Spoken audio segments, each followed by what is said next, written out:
नमस्कार दोस्तों, आप देख रहे हैं कैप्टन ताऊ रिएक्शन। कैप्टन ताऊ रिएक्शन में आप सबका स्वागत है। दोस्तों, आज जो वीडियो मैं आपके लिए लेकर आया हूं वह है गौरव की वीडियो। तो देखते हैं कैसी वीडियो, फिर करेंगे इसके बारे में बात। तो देखिए पहले गौरव की वीडियो।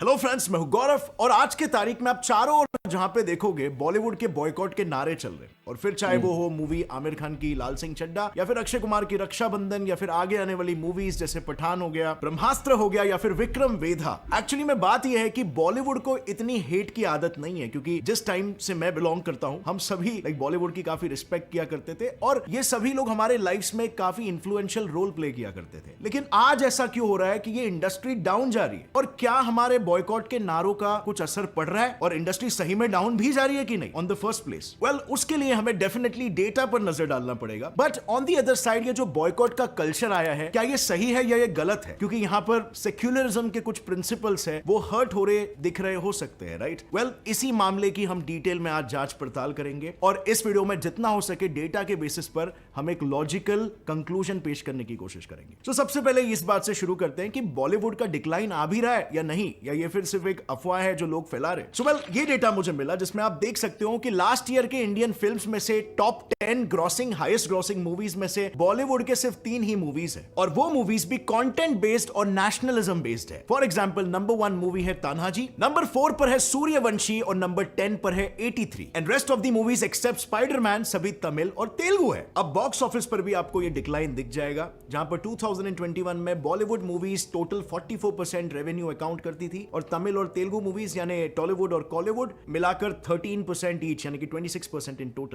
बट आज के तारीख में यानी कि वेरी क्लोजली 2021 में जब ये वापस से सर्वे किया गया था, तो ये रिपोर्ट सामने आया कि बॉलीवुड का जो शेयर है वो 27% तक गिर गया और Tollywood movies on the other hand 29% पे पहुंच गई और कॉलीवुड 17% पर। And this is quite even a known phenomenon. Like अपने चारों ओर देखो, जो मूवीज हिट जा रहे हैं वो मोस्टली या तो कॉलीवुड यानी कि तमिल मूवीज या फिर टॉलीवुड यानी कि तेलुगु मूवीज होंगी, राइट? सो ये डेटा क्लियरली दिखाता है कि किस तरीके से बॉलीवुड का डिक्लाइन चालू हो चुका है। अब यहां पर मेन सवाल यह आता है कि डिक्लाइन क्यों? क्योंकि हमारे जमाने से काइंड ऑफ बॉलीवुड को हम हमारी प्राइड की तरह देखते आ रहे हैं, right? Bollywood was so popular and so influential. Well, यहां पर बॉलीवुड के डाउनवर्ड ट्रेंड के लिए 3 बहुत ही मेजर रीजंस है जो मेरे रिसर्च में सामने आए। अब ये तीनों रीजंस वजह है कि ये इशू कम्युनल यानी कि हिंदू मुस्लिम की लड़ाई लग रही है, लेकिन अगर हम गहराई में देखें तो असल मुद्दा कुछ और ही है। सबसे पहला रीजन है कि बॉलीवुड और बॉलीवुड के अंडरवर्ल्ड कनेक्शंस। बॉलीवुड और अंडरवर्ल्ड के नेक्सस की कहानी शुरू होती है 1970s में, जब राइटर सलीम जावेद ने हाजी मस्तान पे बेस्ड एक स्टोरी लिखी और वो मूवी फिर आगे जाकर 1975 की ब्लॉकबस्टर हिट बनती है द मूवी दीवार। अब मुंबई अंडरवर्ल्ड के पूरे हिस्ट्री पर मैंने 2 वीडियोस ऑलरेडी बनाए हैं जो कि पूरे क्रोनोलॉजिकल ऑर्डर में आपको हिस्ट्री बता देगा। उसको आप इस वीडियो के बाद ऊपर आई बटन दबाकर देख सकते हो।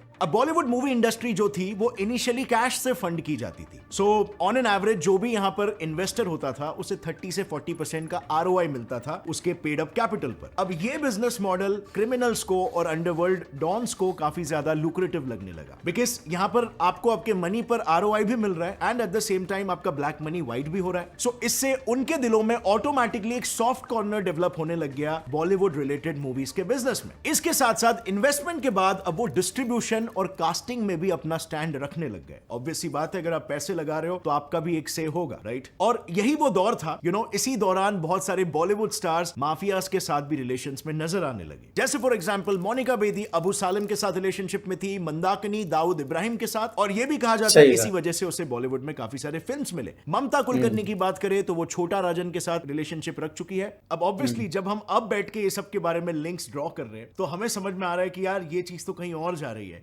लेकिन पहले ये सबको फिगर आउट करना काफी मुश्किल था बिकॉज हमारे पास इंफॉर्मेशन नहीं होती थी, और आज के टाइम पे इंफॉर्मेशन होना is one of a greatest strength. For example, अगर आपको एक फुलफिल्ड लाइफ जीनी है तो ये कैसे जिया जा सकता है, इसका भी इंफॉर्मेशन अवेलेबल है। इकिगाई बुक जो वर्ल्ड फेमस है, उसमें आपको ये सीख मिलती है कि जुनून, पेशा, व्यवसाय और लक्ष्य, ये 4 चीजें बहुत ही इंपॉर्टेंट है एक फुलफिल्ड लाइफ जीने के लिए, जो बहुत से लोग मिस करते हैं। लेकिन इस बुक में जो नॉलेज का वेल्थ है वो बहुत लोग को पता नहीं होगा बिकॉज उनके पास टाइम नहीं है। Well, worry not, Kuku FM app पे आप यही बुक की ऑडियो फॉर्मेट में सुन सकते हो, जो आपका टाइम भी बचाएगा और साथ में ये समरी आपको हिंदी जैसे रीजनल लैंग्वेज में अवेलेबल है। कुकू FM ऐप पर आपको आपको 10,000 प्लस आवर्स का ऑडियो फॉर्मेट में नॉन फिक्शन कंटेंट अवेलेबल है, डिफरेंट जॉनरास जैसे science, business, career, leadership, self improvement, history, biology, motivation, etcetera etcetera. ये सारा नॉन फिक्शन कंटेंट आप कंसिस्टेंटली सुनकर मल्टीटास्किंग करते हुए अपना नॉलेज गेन कर सकते हो। अब इस प्लेटफॉर्म के एनुअल सब्सक्रिप्शन की प्राइस वैसे तो 399 रुपीज है पर ईयर, बट अगर आप फिर मेरा कूपन कोड GETSET50 यूज करोगे आपको 199 रुपीज में इसके साल का सब्सक्रिप्शन मिल जाएगा। So click on the link in the description below and go download Kuku FM app and start investing within yourself. Anyway, अब वापस लौट आते हैं बॉलीवुड और अंडरवर्ल्ड के लिंक्स पर। So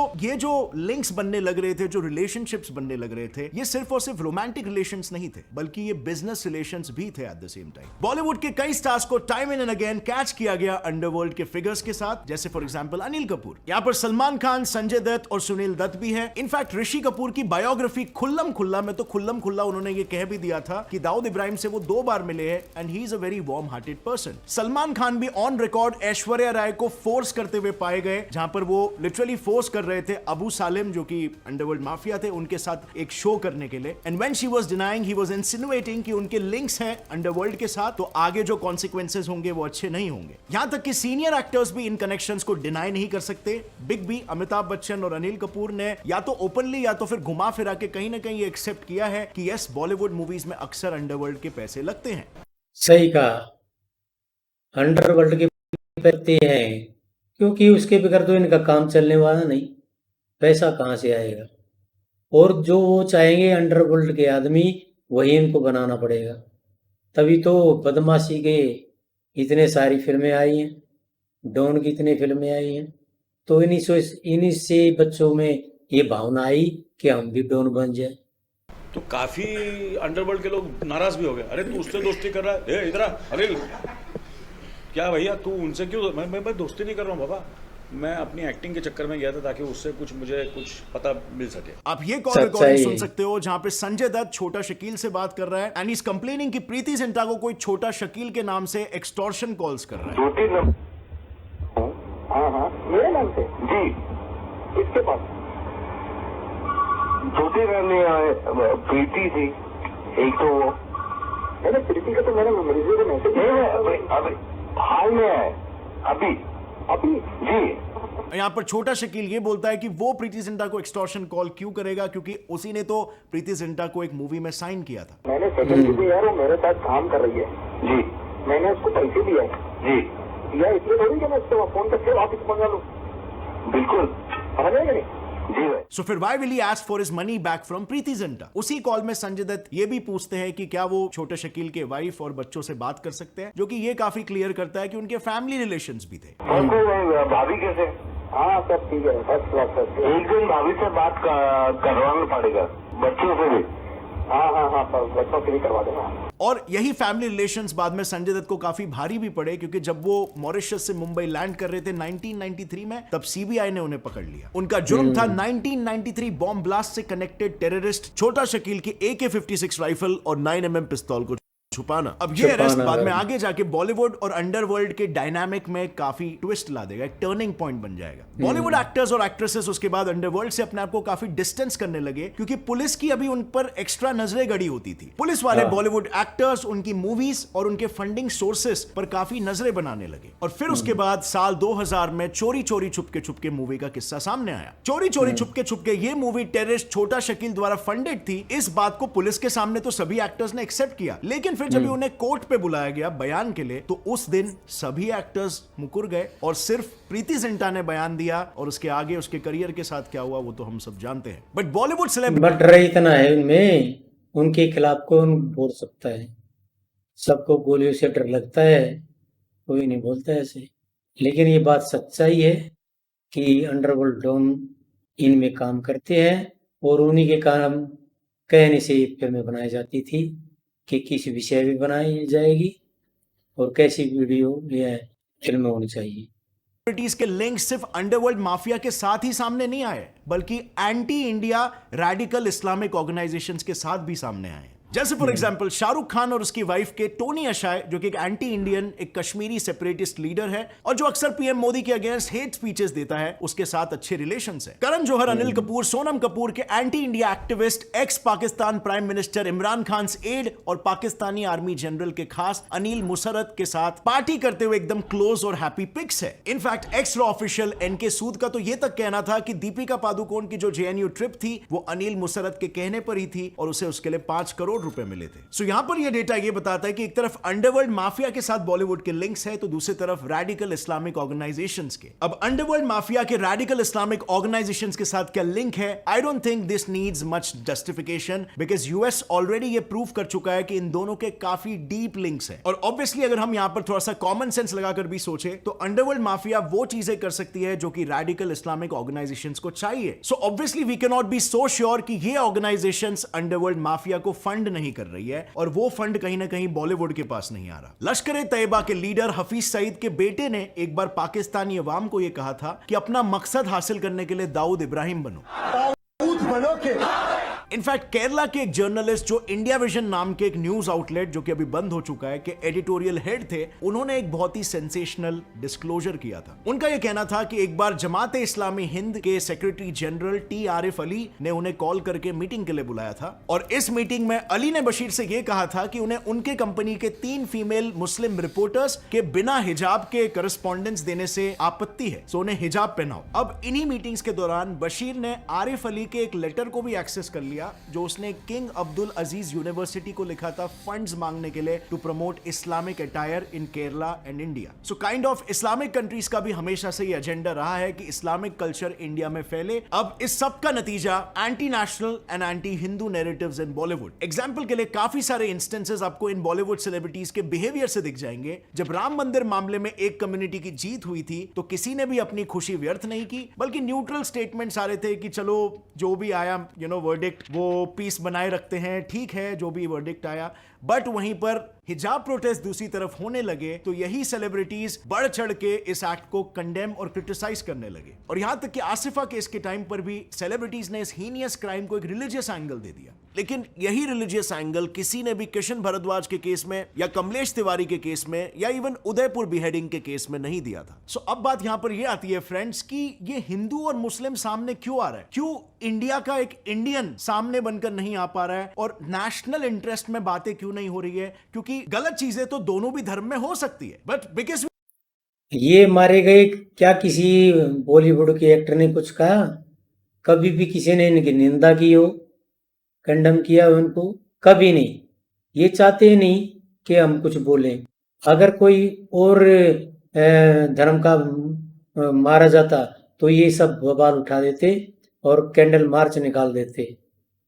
तो ये तो एक तरफाई करते हैं जो भी कुछ करना होता है। We live in a secular and liberal society, तो हमारे पास स्ट्रेंथ होना चाहिए कि हम गलत को गलत कहें और फिर चाहे वो किसी भी रिलीजन के अंदर हो, राइट? बट यहां पर ऐसा वन साइडेडनेस क्यों दिखाई दे रहा है? मे बी बिकॉज ये सारे इन्फ्लुएंशियल रीजंस हैं। What do you think? In fact Hindustan times में एक रिसर्च पब्लिश हुआ था बाय प्रोफेसर धीरज शर्मा। ये Indian institute of management Rohtak के डायरेक्टर है और इन्होंने 150 से भी ज्यादा रिसर्च पेपर्स लिखे हैं। सो इनकी रिसर्च टीम ने सबसे पहले 1960 से लेकर 2010 तक के हर डेकेड के कई सारे फिल्म्स के नेम्स निकाले, फिर उसमें से पर लेटर 2-3 फिल्म्स रैंडमली चूज किए अल्फाबेटिकली और ऐसे करके हर डेकेड के 50 फिल्मों के नाम निकाले और उन्हें बारीकी से ऑब्जर्व किया और उन्हें इस डेटा से बॉलीवुड के कुछ एंटी नेशनल और एंटी हिंदू नजर आए। और हद तो तब हो गई जब उन्होंने इन मूवीज में से टॉप 20 ग्रॉस को स्टडी किया तो उनमें से 18 मूवीज में तो पाकिस्तानी को वेलकमिंग, कोर्टियस, ओपन माइंडेड और करेजियस बताया है और पाकिस्तानी गवर्नमेंट को फंडामेंटलिस्ट और जिंगोइस्टिक बताया है। लेकिन उन्हीं से मूवीज में इंडियंस को नैरो माइंडेड, अनवेलकमिंग और कंजर्वेटिव और इंडियन गवर्नमेंटल ऑफिशियल्स को न्यूट्रल, स्टैंड ऑफिश, प्रोसीजर ओरिएंटेड और यही तो है भारत के गद्दार,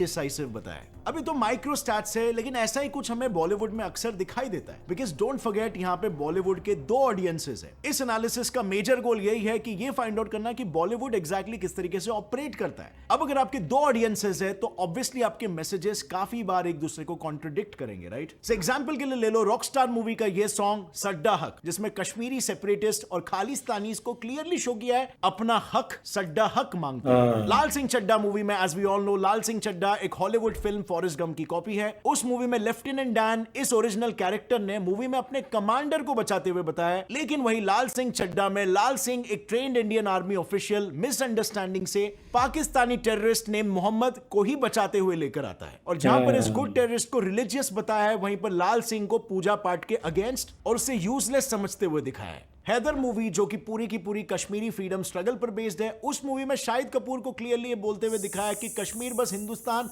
और पाकिस्तान के बीच फंसा हुआ है। बेशरम गुस्ताख जैसे अफ्स्पा।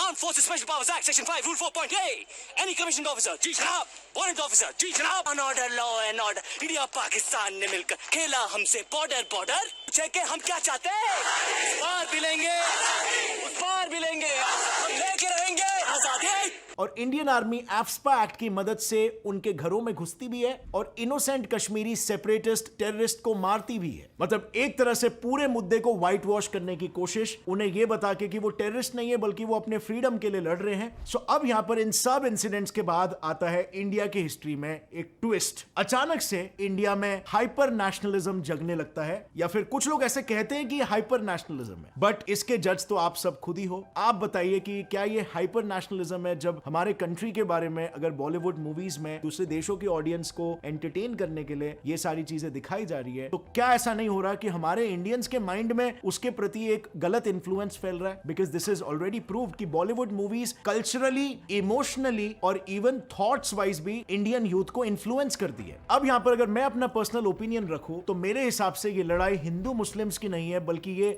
नेशनलिज्म और एंटी नेशनलिज्म के ऊपर है। बिकॉज जो एजेंडा बॉलीवुड दिखा रहा है, वेल अगर उस एजेंडा को हम बॉयकॉट करें तो वो एजेंडा आगे जाके नहीं प्रोपोगेट होगा। एट द सेम टाइम जो लोग, जो भी लाइक प्रोड्यूसर्स है या जो भी लोग फाइनेंशियली ऐसे एंटी इंडियन एजेंडा को प्रमोट करना चाहते हैं, वो लोग उस मूवी में अपने पैसे नहीं डालेंगे। एंड ऑब्वियसली सिस्टम ऐसा बिल्ड होने लगेगा कि वो लोग नहीं डाल रहे बल्कि नेशनलिस्ट लोग डाल रहे हैं, और नेशनलिज्म वाले जो मूवीज है वो बॉलीवुड में हमें और देखने मिलेगा और ऑडियंस उसको हिट कराएगी। सो ऑब्वियसली यहां पर we Indians are choosing what we want to watch. तो यहां पर हिंदू मुस्लिम का एंगल नहीं आता, बल्कि क्या आप नेशन के लिए एक हो सकते हो या आप नेशन के लिए एक नहीं हो सकते और दूसरे देशों को हमें आपस में बांटने देना चाहते हो। सो मेरे हिसाब से हमें किसी एक्टर को बॉयकॉट करना चाहिए या नहीं करना चाहिए, not based on his religion या फिर उसका name, but based on what agenda he is trying to promote. अगर एजेंडा इंडिया के फेवर में बहुत ज्यादा है तो उस मूवी को हिट बनाओ। अगर वो एजेंडा इंडिया के बुरे साइड को दिखाता है और इंडिया की रेप्यूटेशन को खराब कर रहा है या इंडियंस के लिए एक रॉन्ग इन्फ्लुएंस क्रिएट कर रहा है, तो यस, हर इंडियन के पास एक राइट होना चाहिए उसे बॉयकॉट करने का,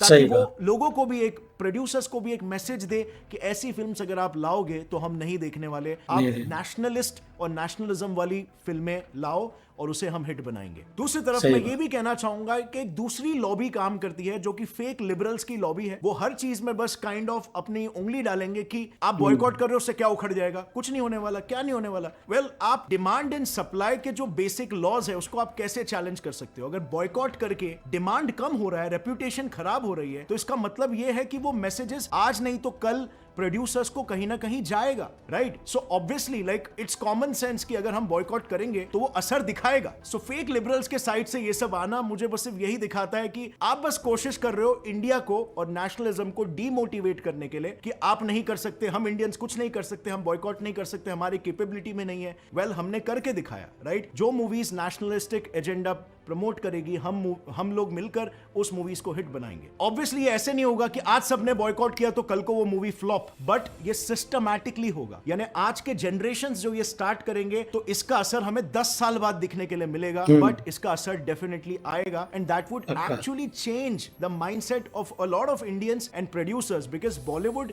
जिस लेवल पर इन्फ्लुएंस कर रहा है लोगों को, I think with great powers comes great responsibilities. And lastly friends, ये मेरा मैसेज है इंडियन मुस्लिम्स के लिए भी कि आपको हिंदुस्तान में रह के डरने की जरूरत नहीं है। बिकॉज आप खुद देख सकते हो जिस कंट्री में आमिर खान, शाहरुख खान और सलमान खान जैसे इतने सुपर हिट स्टार्स बन सकते हैं, मतलब इंडियंस कितना प्यार दे सकते हैं, हिंदूज कितना प्यार दे सकते हैं, तो यहाँ पे हिंदू मुस्लिम का एंगल लाने की कोई जरूरत नहीं है। बस हमें एक चीज क्लियर रखना चाहिए कि अगर हम लड़ रहे हैं, हम एक हो रहे हैं, तो हम इंडिया के लिए एक हो रहे हैं। बिकॉज हमारा कॉन्स्टिट्यूशन कहता है कि हम सेक्युलर कंट्री है, राइट? यहाँ पे सारे रिलीजियंस एक साथ मिलकर रहेंगे, जिसमें कि रोल दोनों रिलीजियंस और सारे रिलीजियंस का होना चाहिए कि हम आपस में में वो हार्मनी को सबसे पहले मेंटेन करके रखे। वेल, हम सभी के लिए इंडिया सबसे पहले आना चाहिए। और क्यों आना चाहिए? सिंपल, बिकॉज जिस कंट्री में यूनिटी नहीं होगी वो कंट्री डिस्ट्रॉय हो जाएगी और हमारी लाइफ्स डिस्ट्रॉय हो जाएंगी, क्योंकि हमारी लाइफ कहीं ना कहीं इस कंट्री से लिंक्ड है। इस कंट्री पे ही हम सब कुछ अपनी जिंदगी जी रहे हैं, हम यहाँ पे अर्न कर रहे हैं और हम इस मिट्टी का खाना खा रहे हैं। And that was my opinion friends. मैं पर्सनली किसी भी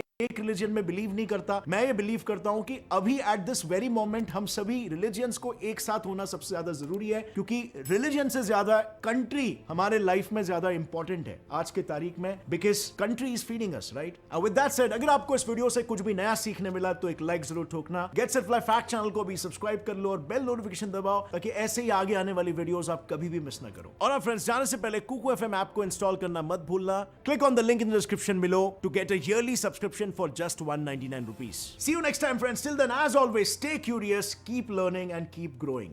Jai Hind. जय। दोस्तों, देश के लिए वफादार बनो, गद्दार नहीं। आजकल बहुत गद्दारी चल रही है। देश को कैसे गुलाम बनवाया जाए, पहले भी ऐसे गुलाम बनवा दिया था, अब फिर भी कोशिश चल रही है कि किसी तरह से देश को गुलाम बनवा दिया जाए या एक धर्म का इस पे कब्जा हो जाए। तो ऐसा नहीं होना चाहिए।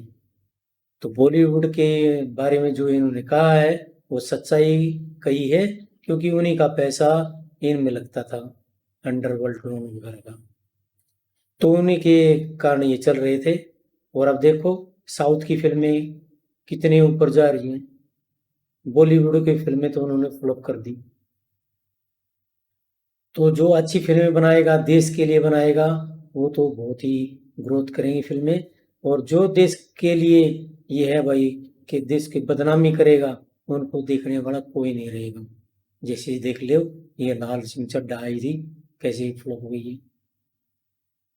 तो दोस्तों, आपको ये वीडियो कैसी लगी, आप भी कमेंट बॉक्स में जरूर बताना। आप अपनी राय जरूर देना। और मेरा आपसे अनुरोध है कि आप इस वीडियो को लाइक करें और चैनल को सब्सक्राइब जरूर कर दें। और आप किस वीडियो पर रिएक्शन चाहते हैं, आप वो भी इसमें जरूर बताएं। तो दोस्तों, मिलते हैं जल्दी ही किसी नई वीडियो के साथ। तब तक के लिए नमस्कार।